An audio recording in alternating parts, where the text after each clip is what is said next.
ओम गम गणपते नमः। आज की कथा को नाम दिया है वो है कृपा करहु गुरुदेव की नाई। तो हनुमान चालीसा की शुरुआत में जो वंदना श्री तुलसीदास जी ने की है उसी को गा के आज की कथा की शुरुआत करते हैं। श्री गुरु चरण सरोज रज निज मन मुकुर सुधारी, बरनौ रघुबर बिमल जसु जो दायक फलचारी। बुद्धिहीन तनु जानिके सुमिरो पवन कुमार, बल बुद्धि विद्या देहु मोहि हरहु कलेस विकार। पिछले महीने हमने कहा था कि लक्ष्मण मूर्छा के प्रसंग में जो सुंदर चित्रण तुलसीदास जी ने अपनी गीतावली में किया है उसको देखना बाकी रह गया है। तो आज उसको हम देखेंगे और फिर समाप्ति की तरफ जाएंगे। मैं जब सोच रहा था तो मुझे भी थोड़ा अचरज हुआ। आज तक कोई भी कथा प्रसंग इतना लंबा नहीं चला है, और अगर प्रसंग के बारे में सोचेंगे तो देखिए समय की बाध्यता जितनी इस प्रसंग में आई है उतनी किसी और प्रसंग में नहीं दिखी है। अगर सूरज उदय से पहले जड़ी नहीं लाई गई तो लक्ष्मण जी के प्राण नहीं बचेंगे। और इधर हम देख रहे हैं कि हनुमान जी को इसकी कोई चिंता नहीं है। वे तो बीच में कालनेमी के आश्रम में जा रहे हैं, नहा धोकर अपना श्रम खो रहे हैं। अभी बीच में जब भरत जी का तीर लग के गिर पड़े हैं तो अब उनसे बातें करके बैठे हैं। तो ये क्या हो रहा है? हनुमान जी इतने कूल क्यों हैं?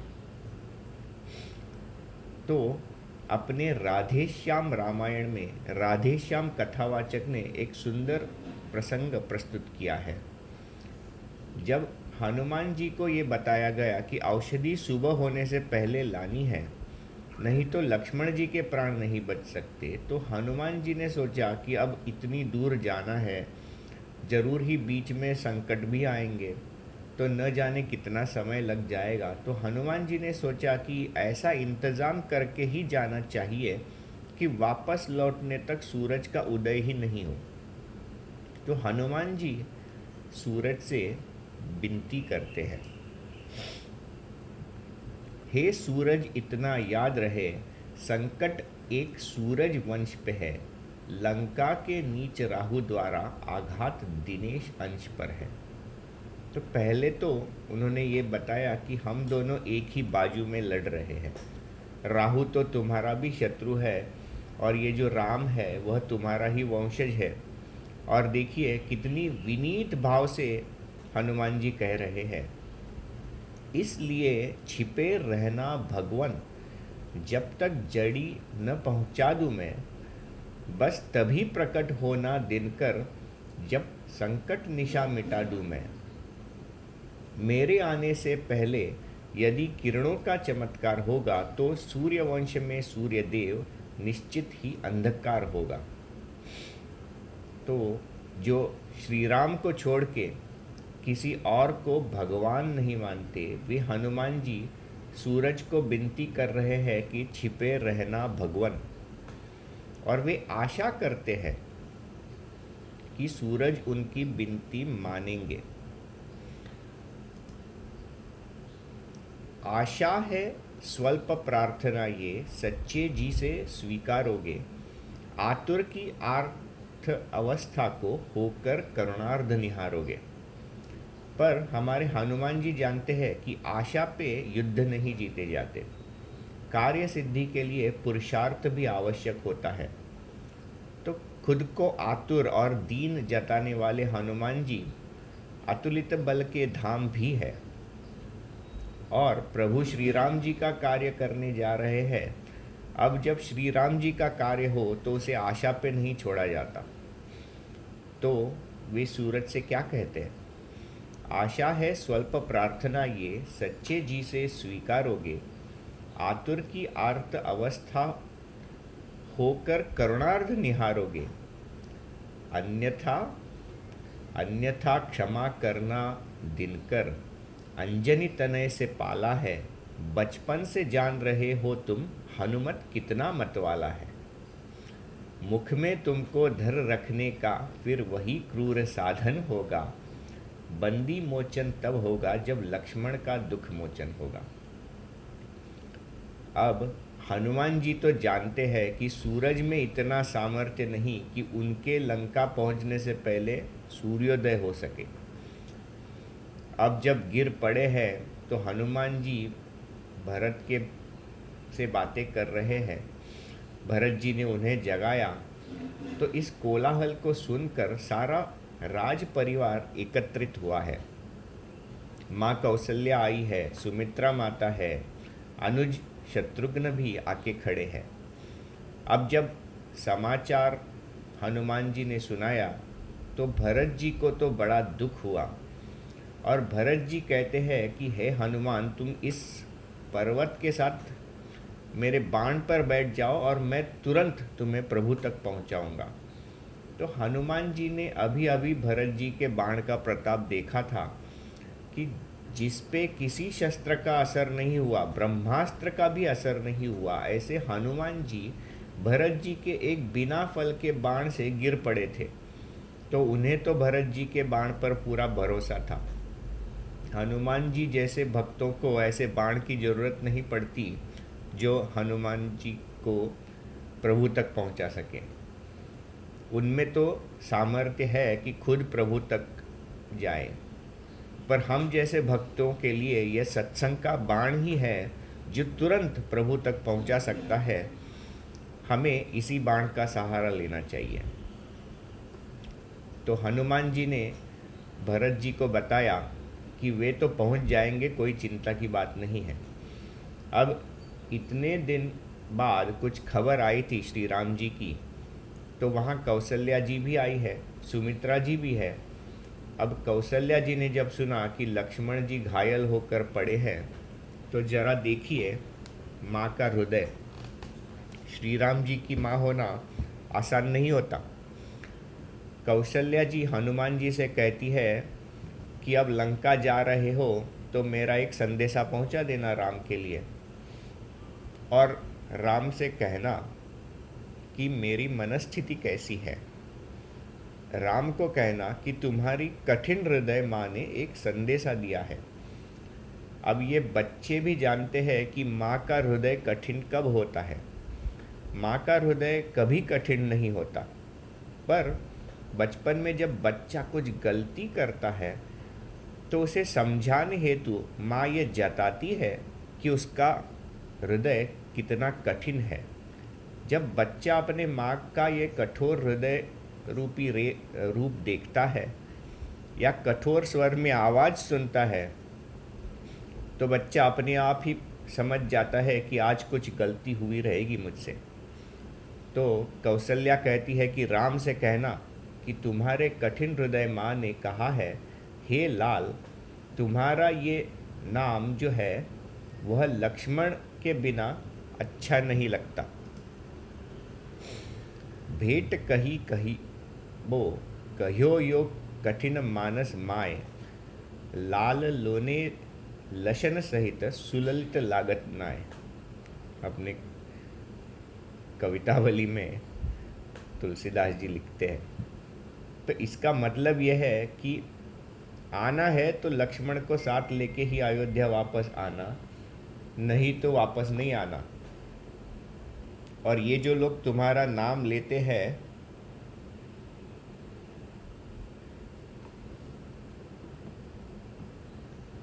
वे भी तुम्हारा नाम कभी नहीं लेंगे अगर तुम लक्ष्मण को नहीं बचा सके।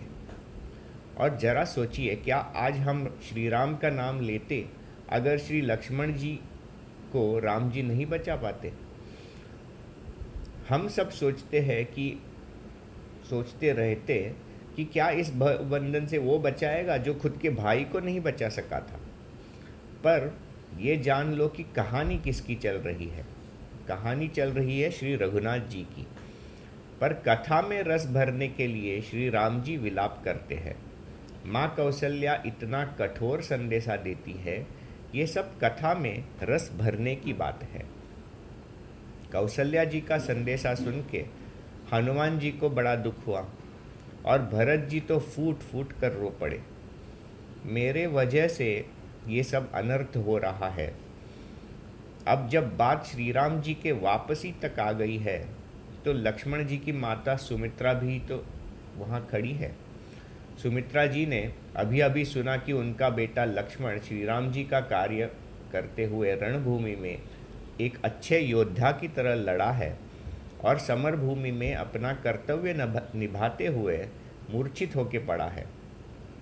जरा सोचिए क्या बीती होगी उस माँ के हृदय पे, पर मुख पे वे संतोष दिखा रही है। वे प्रसन्न है क्योंकि उनके पुत्र लक्ष्मण ने माँ की हर आज्ञा का पालन किया है और श्री राम जी का साथ दिया है।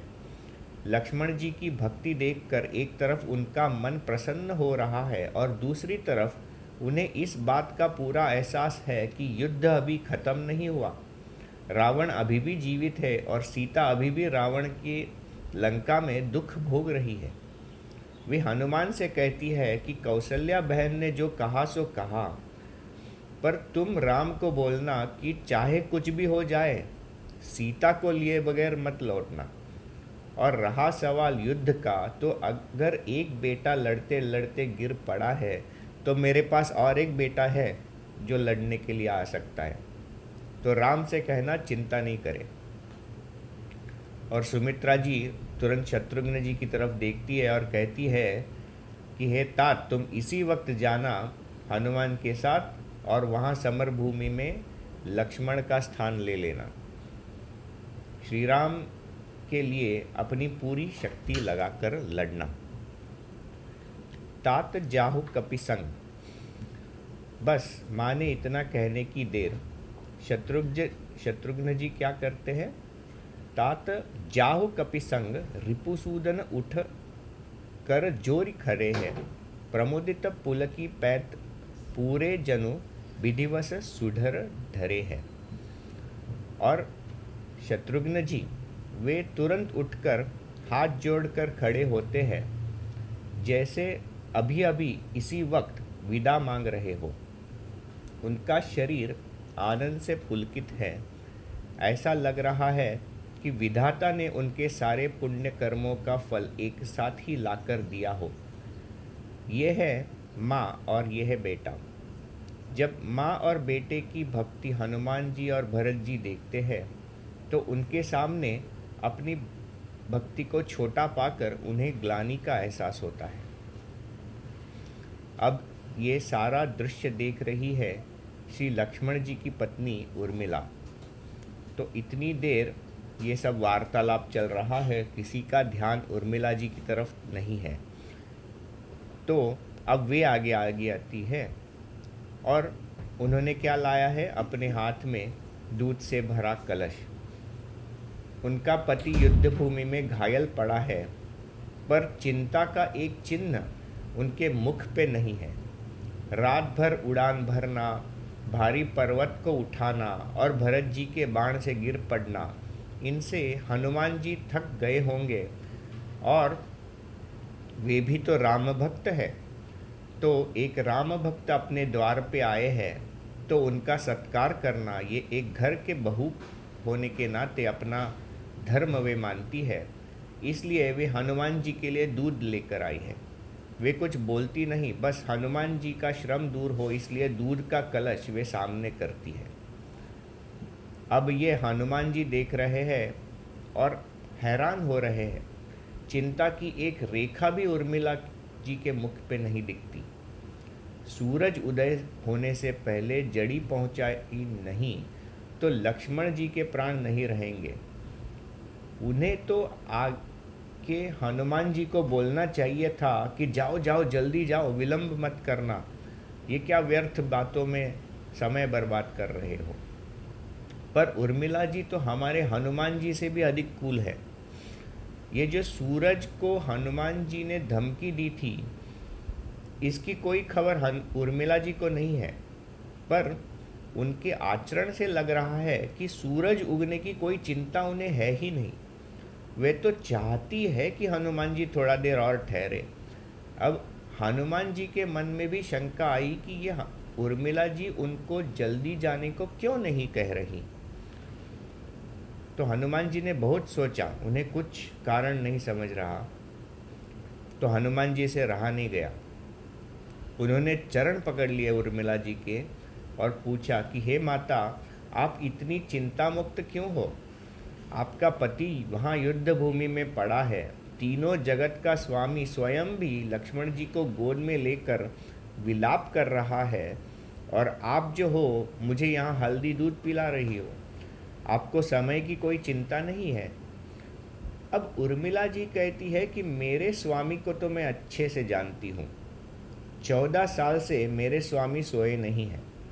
रोज रात श्री राम जी और सीता जी की कुटिया के बाहर बैठकर वे पहरा देते हैं। आज 14 साल बाद श्री राम जी की गोद मिली है सोने के लिए, तो मैं चाहती हूँ वे जरा देर और सोए, उन्हें थोड़ा विश्राम मिले। और यही हम अपने घर में भी देखते हैं ना।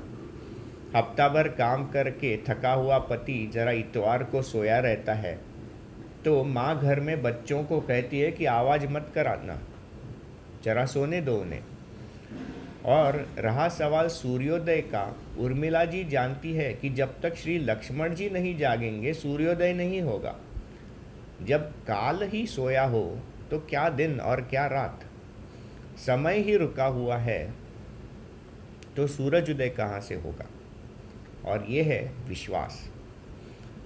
हनुमान जी वहाँ अयोध्या में श्री राम जी के इस अद्भुत परिवार को देख के धन्य हो जाते हैं और सबको बार बार प्रणाम करते हैं। उनसे विदा लेकर संजीवनी लेकर वे लौटते हैं।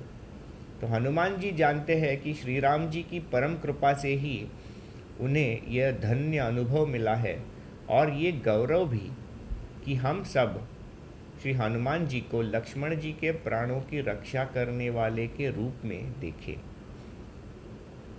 लाय सजीवन लखन जियाए, इस पंक्ति पर जो कहना था, इसके ऊपर हम पिछले 3 महीनों से विचार कर रहे थे। अब हनुमान चालीसा के अंत में जब श्री तुलसीदास जी हनुमान जी से कुछ मांगते हैं, उस एक छोटी मांग पे जरा थोड़ा विचार करते हैं। हनुमान चालीसा के अंत में तुलसीदास जी हनुमान जी से एक ही मांग करते हैं। वे हनुमान जी की जय जयकार करते हैं और कहते हैं, कृपा करहु गुरुदेव की नाई। मैं बहुत बार सोचता था कि अगर काव्य की दृष्टि से विचार करें तो कृपा करहु रघुवीर की नाई, कृपा करहु भगवान की नाई, ऐसा कुछ और भी लिखा जा सकता था। या मन में ये भी लगा कि इतनी हनुमान चालीसा की चौपाइयाँ, 40 चौपाइयाँ जिनके गुण गाने में लगा दी, उसी हनुमान जी से तुलसीदास जी ने क्यों नहीं कहा कि मुझ पे कृपा कर दो? अपनी तुलसी रामायण में वे प्रभु को बार बार कृपा सिंधु कह के पुकारते हैं। उन्हीं कृपा सिंधु श्री राम जी से उन्होंने क्यों नहीं कहा कि मुझ पे कृपा करो? पर जरा सोचिए, हनुमान चालीसा की शुरुआत कैसे की थी तुलसीदास जी ने? श्री गुरु चरण सरोज रज, निजमन मुकुर सुधारी। श्री गुरु जी के चरणों की धूल को याद करके तुलसीदास जी अपनी चालीसा की शुरुआत करते हैं, और अंत में भी हनुमान जी से ये कह रहे हैं कि गुरुदेव जैसे कृपा करना। तो ये गुरुदेव की कृपा क्या कुछ अलग रहती है क्या? ऐसा क्या है कि श्री गुरुदेव की कृपा में कि साक्षात भगवान की कृपा से भी वो बड़ी है? इस शंका का समाधान मुझे श्री रामचरितमानस के एक छोटे प्रसंग में मिला। प्रसंग है कि श्री राम जी वन जा रहे हैं। राजमहल में जो राज परिवार है वो सारे लोग दुखी है। अब राजप्रसाद में सबसे विदा लेके श्री राम जी राजमहल से बाहर आते हैं, और अब श्री गुरु जी से आशीर्वाद लेने के लिए गुरु के घर के बाहर आकर खड़े हुए हैं। वहाँ सारे लोग भीड़ करके एकत्रित हुए हैं। कौन कौन आया है वहाँ श्री राम जी को देखने? सारी प्रजा भीड़ करके खड़ी है वहाँ। अब सब प्रजा का प्रभु राम जी अपने मधुर वाणी से सांत्वना करते हैं, उनका दुख दूर करने की वे कोशिश करते हैं। फिर राम जी ब्राह्मणों की मंडली को बुलाते हैं। वहाँ जो जो ज्ञानी है, पंडित है, उनके लिए श्री राम जी गुरु से कह के 1 साल का भोजन यानी वर्षासन देते हैं, उन्हें आदर सत्कार देते हैं और दान दे के तृप्त कर देते हैं। फिर आई याचकों की बारी। जिसे जो चाहिए वह दान देकर श्री राम जी याचकों को भी तृप्त कर देते हैं। अब त्रैलोक्य का स्वामी अपने बड़े बड़े हाथों से दान दे रहा हो तो वहाँ कौन याचक अतृप्त रह सकता था। फिर आए श्री राम जी के मित्र समवयस्क, जिनके साथ खेल के श्री राम जी बड़े हुए हैं, वे भी खड़े हैं वहाँ पे। तो श्री राम जी ने उन्हें संतुष्ट कैसे किया? श्री राम जी ने उनको प्रेम से संतुष्ट किया। सबको गले लगाकर उन्होंने उनसे विदा मांगी। अब सब लोगों की व्यवस्था हो जाती है। फिर श्री राम जी और एक कार्य करते हैं और वहाँ तुलसीदास जी वर्णन करते हैं। दासी दास बुलाए बहोरी, गुरही सौंपी बोले कर जोरी, सबके सार संभार गोसाई, करबी जनक जननी की नाई। श्री राम जी अपने दास दासी उनको बुलाते हैं और उन सबको गुरु की शरण में सौंपते हैं। क्या उद्देश्य रहा होगा श्री राम जी का? अभी 14 साल में नहीं रहूँगा तो मुझे इनकी ज़रूरत नहीं है, तो आप रख लो। अब वशिष्ठ जी, जिनके घर में रिद्धि सिद्धि खुद पानी भरने आती थी, ऐसे ज्ञानी गुरु को क्या और दास दासियों की आवश्यकता थी क्या? उन्हें तो कोई आवश्यकता नहीं थी। ये सब राज परिवार के दास दासी थे। तो ऐसा लगता था कि किसी को सौंपना ही था तो अपनी माता कौशल्या को सौंपते या सुमित्रा जी को सौंपते, या इन माताओं की सेवा करने के लिए जो अयोध्या में ही रह गई थी लक्ष्मण की पत्नी उर्मिला, उनको सौंपते। पर पंक्ति पर विशेष ध्यान देते हैं। दासी दास बुलाए बहोरी, गुरही सौंपी बोले कर जोरी, सबके सार संभार गोसाई, करबी जनक जननी की नाई। सिर्फ गुरु को सौंपा नहीं है, गुरु को सौंपने के बाद श्री राम जी हाथ जोड़कर गुरु से विनती करते हैं कि इन सब का ख्याल रखिए। और किस तरह ख्याल रखना है? जनक जननी की नाई, माता पिता की तरह इन सब का ख्याल रखिए। अब जो बच्चा माता पिता के साथ रहता है, जिसे माता पिता का प्रेम मिल रहा है, वह क्या कभी दुखी हो सकता है क्या? तो ये जो सब प्रजा थी, वे सभी अयोध्यावासी दुखी थे 14 साल। श्री राम जी के वनवास के 14 सालों में अगर कोई अयोध्यावासी दुखी नहीं थे तो वे थे श्री राम जी के दास और दासी। जिन विद्वान ब्राह्मणों को वर्षासन मिला था, क्या 14 साल वे उसी को चलाते हैं? नहीं, 1 साल के बाद उन्हें भी तो जाके कुछ न कुछ योजना करनी पड़ी होगी। और याचक, उनका क्या? उनको भी तो श्री राम जी ने भरपूर दिया था। पर जीवन की अहिक वस्तुएं क्या कभी चिदानंद की प्राप्ति कर दे सकती थी क्या? और जिन सखा साथियों को श्री राम जी ने अपने प्रेम से समझाया था, वे क्या 14 साल सुखी रह पाए होंगे क्या? तो न राज परिवार सुखी था, न पंडित ज्ञानी लोग सुखी थे, न याचक सुखी थे, न मित्र सहचर। अयोध्या में श्री राम जी के वियोग में अगर कोई सुख से रह पाया होगा तो वे थे श्री राम जी के दास और दासी। वे गुरु के शरण में थे और गुरु उनका माता पिता की तरह ख्याल रखते थे। हमारी और आपकी बात भी ऐसी ही है। हमारे पूर्व संचित भले बुरे कर्मों का फल भोगने के लिए हम इस संसार में जन्म लेते हैं। पर भगवान हमें सजा देने के लिए, उससे दूर करने के लिए यहाँ नहीं भेजता। भगवान ने हमें हमारे गुरु महाराज की शरण में डाला है, ताकि गुरु महाराज हमारा उसी तरह संगोपन कर पाए जैसे माता पिता करते हैं। वे हमें इस लायक बनाते हैं कि हम समय आने पर श्री राम जी की चाकरी कर सके।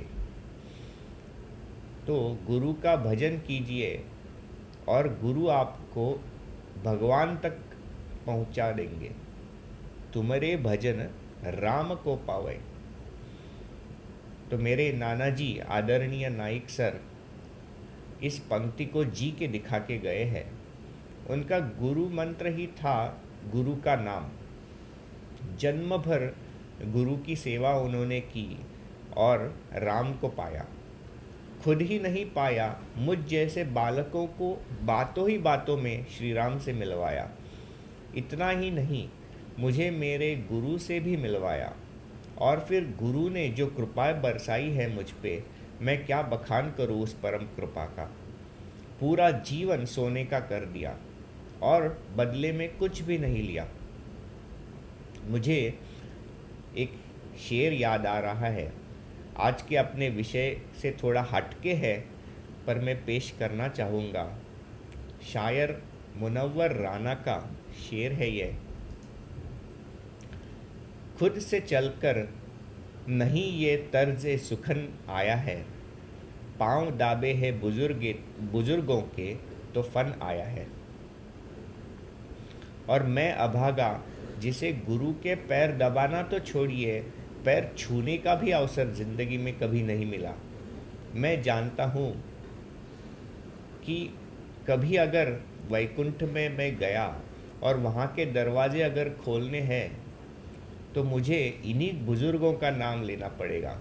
मैं इनका पोता हूँ, इनका बेटा हूँ, या स्वामी चिदानंद जी का शिष्य हूँ, या हमारे हनुमान जी का भक्त हूँ। मेरे कर्मों को में तो कोई प्रभाव नहीं कि वैकुंठ के द्वार मेरे लिए खुले। और अगर भगवान दरवाजे पे आके पूछते हैं कि क्या चाहिए, तो बस मैं इतना ही मांगूंगा कि बस एक बार उस गुरु के चरणों की धूलि का स्पर्श करा दो, जिनकी सिर्फ याद करके करके यहाँ तक पहुँचा हूँ। गुरु की कृपा हमारे जीवन में अतिशय महत्वपूर्ण है, और इसलिए जब कृपा की बात आई है तो हनुमान जी से तुलसीदास जी मांगते हैं कि श्री गुरुदेव जैसे कृपा करते हैं वैसी ही कृपा हम पर भी करो, कृपा करो गुरुदेव की नाई। पिछले 2 सालों से हम हनुमान चालीसा पे हर महीने विचार करते आए हैं। आज उसकी समाप्ति है। सत्संग की महिमा जो मुझे पिछले 2 सालों में समझी है, उसी को थोड़ा सुनाकर मैं आज की कथा को विश्राम देने वाला हूँ। हमारे इस दिव्य जीवन संघ पुणे शाखा का सत्संग एक छोटा सा ही सत्संग होता है। इस सत्संग की नींव डाली थी आदरणीय नगरकर जी, नितिन देशपांडे जी और मेरे नाना जी नाइक सर ने। पुणे में दिव्य जीवन संघ का काम आदरणीय श्रीनिवासन जी बहुत सालों से करते रहे थे। आदरणीय डॉक्टर राव जी भी इस सत्संग के नियमित सत्संगी रहे हैं। बड़ा कुछ सत्संग नहीं होता ये, 2-3 परिवारों के कुछ लोग साथ में आके महीने में एक बार मिलते हैं और स्वामी शिवानंद जी की दी हुई प्रार्थनाओं के जरिए दिव्य जीवन संघ के अनमोल मूल्यों को याद करते हैं। कभी कभी तो यह छोटा सा कार्य इतना तुच्छ सा लगता है कि मन में आता है कि क्या फ़र्क पड़ेगा अगर सत्संग में नहीं गए तो। फिर भी पिछले कितने साल आप सभी यह सत्संग निरंतर चला रहे हो। 2 साल पहले मेरी बड़ी बहन ने मुझे कहा कि क्या तुम हनुमान चालीसा पे कुछ विचार प्रस्तुत करोगे। तो मैंने सोचा था कि ये तो इतना छोटा विषय है, 1 या 2 सत्संग में अपने विचार प्रस्तुत करूँगा तो हनुमान चालीसा समाप्त हो जाएगी। पर जब मैं सोचने लगा तो मन में अधिक अधिक विचार आते रहे और श्री गुरुदेव ने इतना कुछ बुलवाया मुझसे। इस प्रसंग के बहाने मेरी साधना बढ़ी। आपके सामने प्रस्तुत करने के लिए अलग अलग ग्रंथों का अभ्यास हुआ, अलग अलग व्यासंगी लोगों के प्रवचन सुने। हनुमान चालीसा का पूरा अर्थ जितना मैंने कभी सोचा भी नहीं था उतना मुझे समझ में आ गया। इन 2 सालों में जो मेरी वैयक्तिक साधना में प्रगति हुई है उसमें इस सत्संग का सबसे बड़ा हाथ है। साधना के लिए साथ साथ ही मेरे निजी जीवन पर भी इसका एक अच्छा असर पड़ा। हनुमान जी की कृपा से शारीरिक स्वास्थ्य में सुधार हुआ। मनोबल या जिसे विल पावर या विचार सामर्थ्य कहते हैं वह बढ़ गया। कितनी सारी बुरी आदतें छूट गई। इतना सब हुआ केवल एक दिन सत्संग करने से। पिछले 24 महीने में हर महीने 1 घंटा सत्संग किया तो ये हो गए 24 घंटे यानी एक दिन। पर कृपा निधान श्री राम जी ने छप्पर फाड़ के दिया तो तब समझा कि ये सत्संग का ही परिणाम है। सत्संग की महिमा गाते हुए तुलसीदास जी अपने रामचरितमानस में कहते हैं कि इस सारे संसार में जब भी किसी ने कभी बुद्धि, कीर्ति, सद्गति, विभूति और भलाई पाई हो तो समझिए कि सत्संग के प्रभाव से ही पाई हो। हमारे वेदों में इनकी प्राप्ति का और कोई दूजा उपाय नहीं है। मति कीरति गति भूति भलाई जब जही जतन जहाँ जही पाई, सो जानब सत्संग प्रभाव लोकहु बेदन आन उपाऊ। सत्संग कोई बड़ा या छोटा नहीं होता। कितने लोग आए, कितने समय सत्संग चला, उन लोगों में कितने सत्संगी में क्या गुण थे, किसकी साधना कितनी थी, इस सभी का सत्संग के प्रभाव से कोई लेना देना नहीं होता। पारस तो पारस होता है।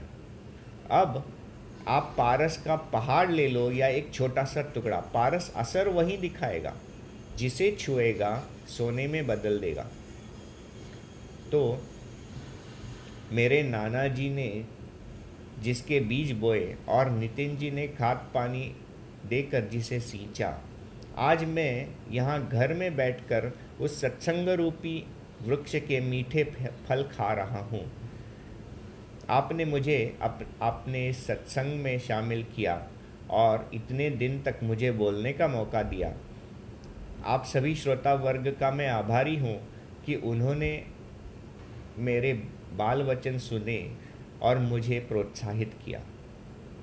अगर आप सभी लोग आज्ञा दें तो जिस तरह श्री हनुमान जी के चरित्र पर हमने इस तरह विस्तार से विचार किया है, उसी तरह भरत जी का महान चरित्र आपके सामने रखने की अभिलाषा है। इसके पीछे मेरा ही स्वार्थ है कि इसी बहाने मैं सत्संग में आता रहूं और मुझे इस सत्संग के मधुर फल मिलते रहे। इस विनती के साथ आज हम इस कथा को विराम देते हैं। तो आइए जिन हनुमान जी के चरित्र पर इतने दिनों से विचार करते आए थे उन्हीं को याद करके आज की कथा को विराम देते हैं।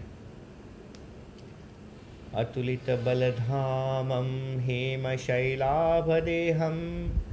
दनुजवन कृशाणुं ज्ञानिनामग्रगण्यं सकलगुणनिधानं वानराणामधीशं